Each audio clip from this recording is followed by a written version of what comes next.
with you with your question, Steve. Yes. So, Steve, it's really important to look at where we're going. It's not just a moment in time, but where has this strategy of voting for the lesser evil taken us?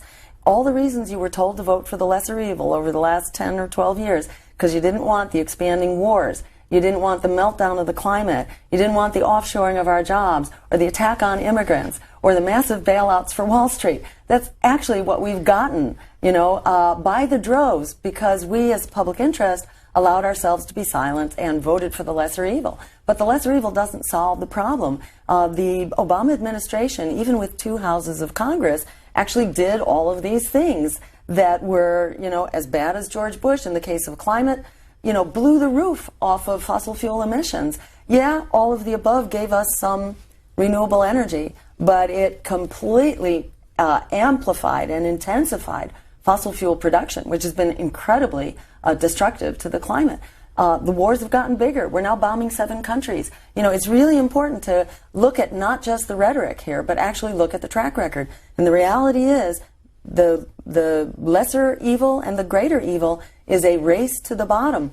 And even Donald Trump and the right-wing extremism grows out of the policies of the Clintons, in particular NAFTA, which sent our jobs overseas, and Wall Street deregulation, which blew 9 million jobs up into smoke. So that's what's creating this right-wing extremism. A vote for Hillary Clinton isn't going to fix it. And one last point, which is this, that it's now Hillary Clinton who wants to start an air war with Russia over Syria by calling for a no-fly zone.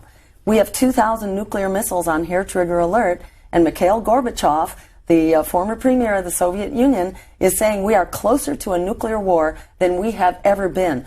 Under Hillary Clinton, we could slide into nuclear war very quickly from her declared policy in Syria. So I won't sleep well at night if Donald Trump is elected, but I sure won't sleep well at night if Hillary Clinton is elected. Fortunately, we have another choice other than these 2 candidates who are both promoting lethal policies. But on the issue of war and nuclear weapons and the potential for nuclear war, it's actually Hillary's policies, which are much scarier than Donald Trump, who does not want to go to war with Russia. He wants to seek modes of working together, which is the route that we need to follow.